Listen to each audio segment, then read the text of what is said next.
नमस्कार, हरियर छत्तीसगढ़ देख रहे हैं आप। आपके साथ मैं हूं नशरतला। तो चलिए बुलेटिन की शुरुआत करते हैं। छत्तीसगढ़ की मुख्यमंत्री विष्णुदेव साय और उनकी धर्मपत्नी कौशल्या साय ने दुलदुला छठ घाट पहुंचकर छठ महापर्व पर सूर्य देव को अर्घ्य अर्पित किया है।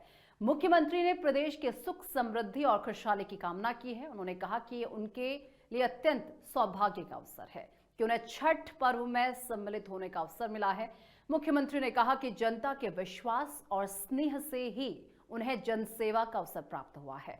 वे क्षेत्र के विकास और जनता की अपेक्षाओं की पूर्ति के लिए निरंतर प्रयासरत हैं।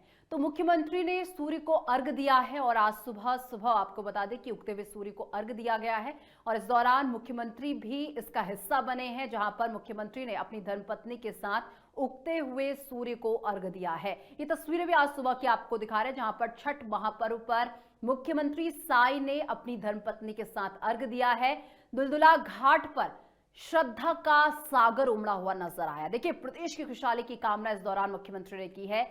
जनता के स्नेह के लिए उन्होंने आभार भी जताया है। विकास और सेवा का भरोसा दोहराया है।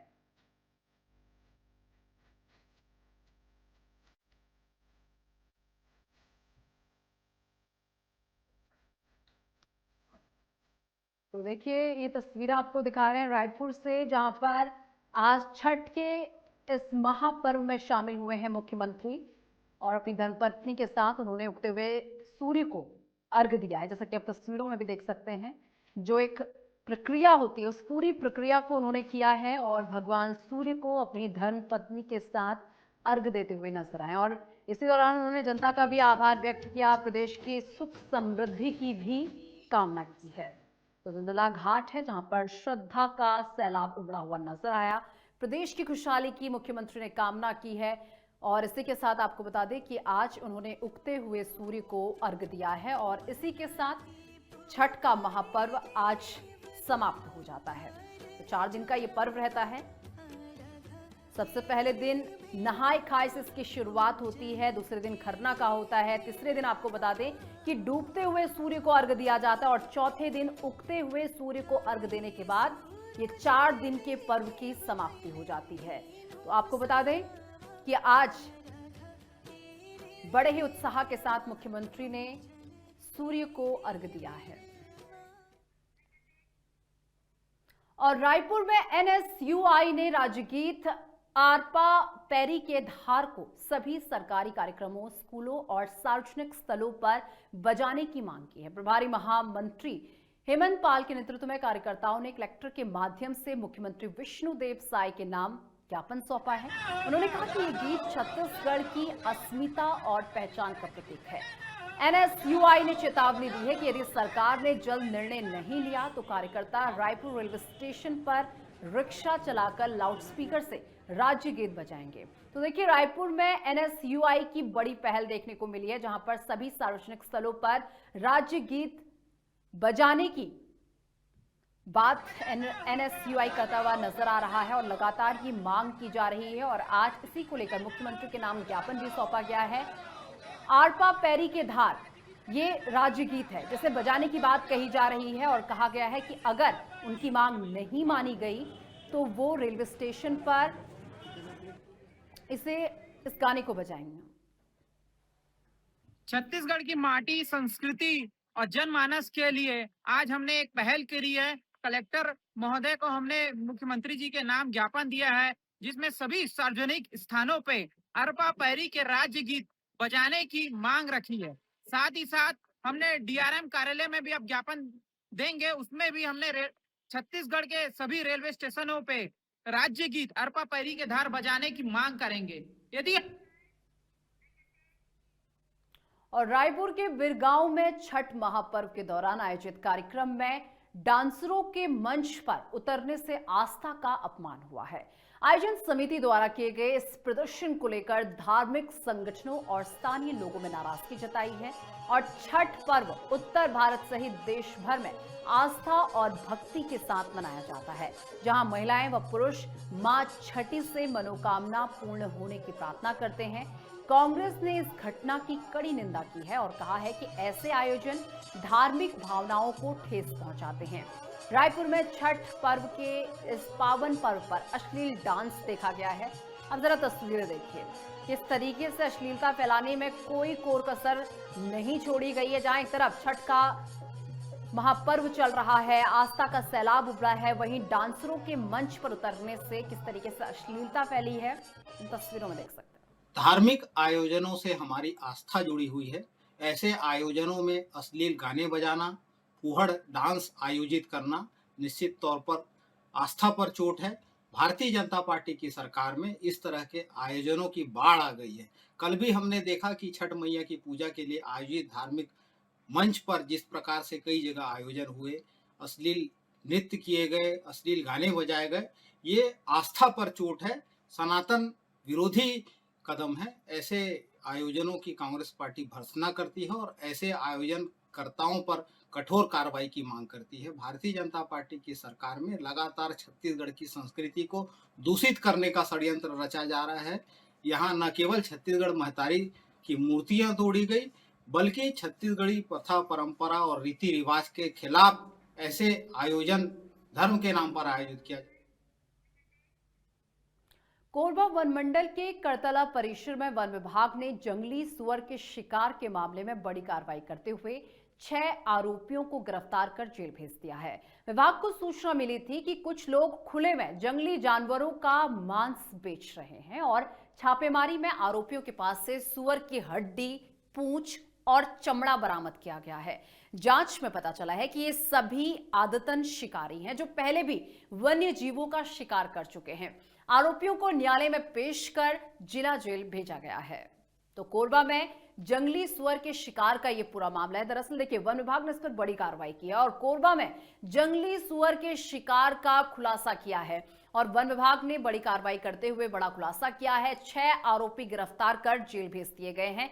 इन्हें न्यायालय में पेश किया गया और न्यायालय में पेश करने के बाद इन्हें जिला जेल भेज दिया गया है। अब इन आरोपियों के पास से आपको बता दें कि हड्डी, पूंछ और चमड़ा बरामद किया गया, इनके पास से मिला है और करतला वन परिसर में छापेमारी हुई। और आपको बता दें, जो ये आरोपी हैं ये आदतन शिकारी निकले हैं, मतलब आदतन शिकारी हैं ये। और ऐसे में वन विभाग की तरफ से एक बड़ी कार्रवाई करते हुए, छापेमारी करते हुए इन्हें गिरफ्तार किया गया है, न्यायालय में इन्हें पेश किया गया, जिसके बाद इन्हें जिला जेल भेज दिया गया है। इनके पास से आपको बता दें कि चमड़ा, पूंछ और हड्डी मिली है।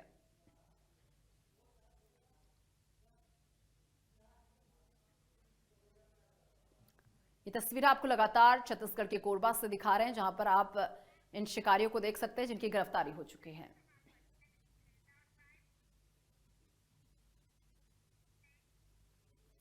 और लोक आस्था का महापर्व छठ सुबह उगते सूर्य को अर्घ देने के साथ संपन्न हो गया है।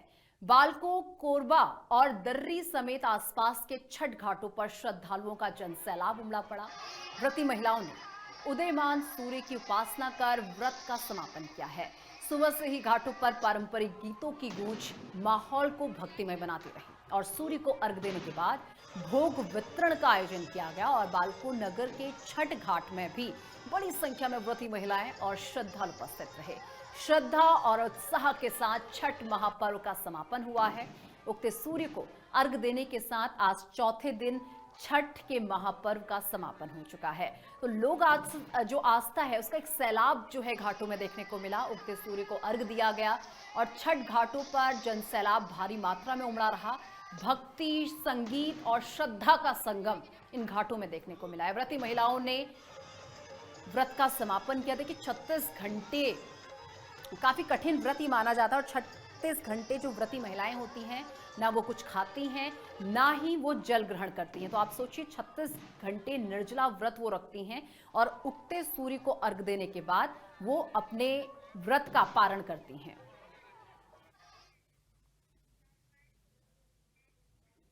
और खबर गौरेला पेंड्रा मरवाही से है, जहां पर जिले के किसानों की मेहनत पर इस बार मौसम ने पानी फेर दिया है। अनियमित बारिश और तेज धूप से मौसम पूरी तरह से असंतुलित हो गया है, जिससे धान की फसल में झुलसा रोग तेजी से फैल रहा है। देखिए, ग्रामीण इलाकों में इस रोग का असर बढ़ता जा रहा है, लेकिन कृषि विभाग की ओर से अब तक कोई ठोस कदम नहीं उठाया गया है और किसान अपनी फसल को बचाने की हर संभव कोशिश कर रहे हैं, फिर भी राहत नहीं मिल पा रही। किसानों का कहना है कि इस बार उन्हें भारी आर्थिक नुकसान झेलना पड़ सकता है। वे प्रशासन से सर्वे और मुआवजे की मांग कर रहे हैं। तो धान की फसल पर झुलसा का कहर देखने को मिल रहा है। गौरेला, पेंड्रा, मरवाही मौसम की मार यहां पर देखने को मिली है, जिससे किसान बेहाल हो गए हैं और इससे अब किसानों की चिंता बढ़ती जा रही है। आप देखिए, कृषि विभाग अब इस पूरे मामले पर चुप्पी साधे हुए हैं। इसमें अभी का जो मौसम है, इसमें बारिश और ह्यूमिडिटी, बादल, ये सब चीजें हैं। इसके कारण अभी खेतों में बीमारी और इंसेक्ट का आक्रमण हुआ है और इसके लिए आरईओ के माध्यम से उन किसानों को जानकारी दी जा रही है और अगर उनको हानि हुआ होगा तो प्रधानमंत्री फसल बीमा योजना अंतर्गत उनको हानि का जो भी वो रहेगा मुआवजा उनको मिल जाएगा। अभी स्टेम बोरर और झुलसा रोग, ये सब बीमारियां हैं पेंड्रा में और विकसित कृषि अभियान अंतर्गत हम लोगों ने किसानों को इन रोग और इंसेक्ट के बारे में डिटेल बताया हुआ है। फिर भी अभी आरईओ के माध्यम से हम उसको, लेकिन उन दवाइयों का उसमें खेतों में फायदा नहीं मिल रहा है। योजना अंतर्गत अभी इंसेक्टिसाइड वितरण का हमारे पास योजना है नहीं और मार्केट में जो अभी इंसेक्टिसाइड उपलब्ध है उनको जांच के लिए हम लोगों के द्वारा लैब में भेजा जाता है। ये नाम बता दो। रूप सिंह है। रूप सिंह। हाँ, तो ये क्या क्या बीमारी लगा है आपके खेत में? उसमें सर थोड़ा सा झुलसा साइड का रोग है और जो सफेद आ जाते हैं ना पत्ते में, हाँ वो है। हाँ। तो कृषि विभाग वाले कुछ दवाई वगैरह नहीं दिए क्या? दवाई तो सर हमको नहीं मिला है अभी। कुछ बताया भी नहीं कि क्या दवाई डालना है? नहीं सर। तो ये बीमारी क्यों लग रहा है? ज्यादा पानी गिरने की वजह से लग रहा है या क्या है? हाँ सर, वो मौसम का है को जो धूप पानी गिरा, वही चक्कर से थोड़ा सा बीमारी और धूप, जैसे धानों में जैसे ये सफेद है वैसे, और जैसे धान निकल रहा है बीज उनके लिए, उसमें भी पतला, कहीं सूखा पत्ती साइड और कोई मोटा। तो सूखा रोग भी लगा है धान में? सूखा रोग लगा है और ये जो सफेद वाला है ना, हाँ बक्का, हाँ। और एक चिमटी है, 1010 है, 1001। ये क्या क्या रोग लगा है इस बार धान में? बक्का है, झुलसा है। हाँ, दोनों रोग लगा है। हाँ। कितना नुकसान होगा भैया? नुकसान तो 50% हो जाएगा नुकसान। कृषि विभाग वाले कुछ दवाई वगैरह बताए क्या डालना है, क्या नहीं डालना है? नहीं तो बताएं। कुछ नहीं डाले। कितने खेत में लगा है भैया आपके बक्का? बहुत खेत में लगा है, जितने पीछे लगवाए हैं। हाँ, सब में लग गया। ये बीज कहाँ से लाए थे आप? ये तो सोसाइटी से लाए थे। तो सोसाइटी का जो बीज लाए उसमें ज्यादा बीमारी लगा है? हाँ है? हाँ, मौसम के हिसाब से होता है ना। हाँ, बारिश ज्यादा हुई इसलिए बीमारी लग गई। हाँ हाँ। अच्छा ये बताओ भैया, और कितने कितने खेत में लगा है बीमारी तुम्हारे गांव में? बहुत खेत में लगा है। यही बीमारी लगा है? क्या क्या इससे फसल को कितना % नुकसान हो जाएगा? 50%। 50%। जो धान सो गया है इससे क्या नुकसान है? सड़ जाएगा। और देखिए, छत्तीसगढ़ के अंबिकापुर विधानसभा इलाके के सीतापुर में बरसात खत्म होने के बाद सड़कों के सुधार का काम शुरू हो गया है। विधायक राम कुमार टोपो ने एनएच अधिकारियों को डामर टायरिंग के निर्देश दिए। उन्होंने बीजेपी पदाधिकारियों, जनप्रतिनिधियों और अधिकारियों के साथ सड़क निर्माण स्थलों का निरीक्षण किया है। विधायक ने कहा कि बरसात के बाद ग्राम सोनतराई से ग्राम सुर तक की सड़कों को जो है सुधरवाया जाएगा और अब शीघ्र ही डामर टायरिंग का कार्य शुरू हो गया है। आपको बता दें कि बरसात में खराब हुई सड़कों से लोगों को धूल मिट्टी और गड्ढों की समस्या झेलनी पड़ रही थी और जल्द ही लोगों को राहत मिलने की उम्मीद है। तो सीतापुर में सड़कों के सुधार की पहल शुरू होने वाली है और विधायक राम कुमार टोपो ने इसका निरीक्षण किया है। एनएच अधिकारियों को निर्देशित किया गया है। डामर टायरिंग से अब लोगों को बड़ी राहत मिलेगी। दरअसल आपको बता दें कि बरसात के समय सड़क जो थे वो काफ़ी गड्ढों से भर गए थे और सड़कें टूट गई थी, क्षतिग्रस्त हो गई थी। और अब ऐसे में देखिए, इस वर्ष बारिश बहुत हुई है और बारिश से सड़कें भी डैमेज हुआ है, मगर हमारे सीतापुर नगर का स्थायी निदान नहीं निकल पाया था। आज वैकल्पिक के रूप में नगर में डामर टायरिंग की व्यवस्था होगी और लगभग उम्मीद है कि एक हफ्ते में काम शुरू हो जाएगा और एक लेयर डामर का पूरे जो छूटे हुए जो पार्ट हैं उसमें भी लेयरिंग होगा और इसका स्थायी निदान के लिए। और रायपुर के पुरानी बस्ती थाना क्षेत्र के खोखोपारा इलाके में एक युवती की लाश मिलने से सनसनी फैल गई और स्थानीय लोगों की सूचना पर पहुंची पुलिस ने शव को निगरानी में बाहर निकलवाया और जांच शुरू की। फिलहाल मृतका की पहचान नहीं हो सकी है। पुलिस हत्या या खुदकुशी दोनों ही पहलुओं पर जांच कर रही है। फॉरेंसिक टीम ने मौके से सबूत जुटाए हैं। पोस्टमार्टम रिपोर्ट आने के बाद ही मौत के असल कारणों का खुलासा हो सकेगा। तो देखिए, रायपुर में युवती की संदिग्ध मौत हुई है। अब पुलिस इस पूरे मामले की जांच में जुटी हुई है। पुलिस 2 एंगल से इस पूरे मामले की जांच कर रही है।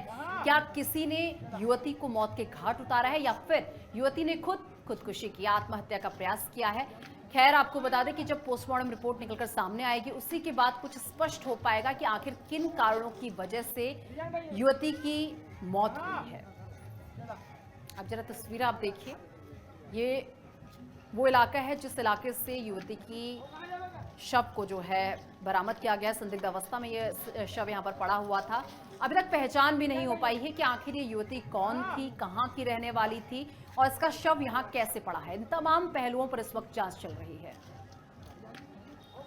हत्या या खुदकुशी, इन दोनों एंगल्स पर इस वक्त पुलिस जांच कर रही है।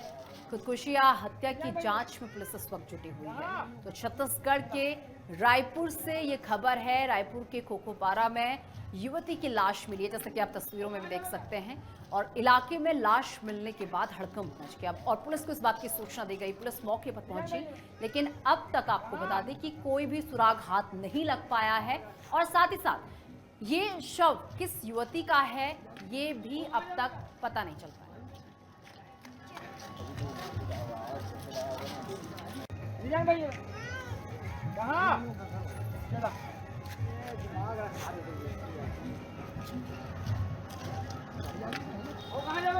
ये तस्वीरें आपको लगातार दिखा रहे हैं रायपुर के खोखोपारा की तस्वीरें, जहां पर युवती की लाश मिली है और लाश मिलने से पूरे इलाके में हड़कंप मच गया। देखिए, इलाके में जो लोग थे उन लोगों ने पुलिस को इस बात की सूचना दी। पुलिस मौके पर पहुंची। पुलिस अब इस शव की पहचान करने में जुटी हुई है कि आखिर ये किस युवती का शव है, इसकी पहचान की जा रही है। और पुलिस अब इस पूरे मामले में 2 एंगल से जांच कर रही है। क्या किसी ने युवती को मौत के घाट उतारा या फिर युवती ने ये कदम उठाया है।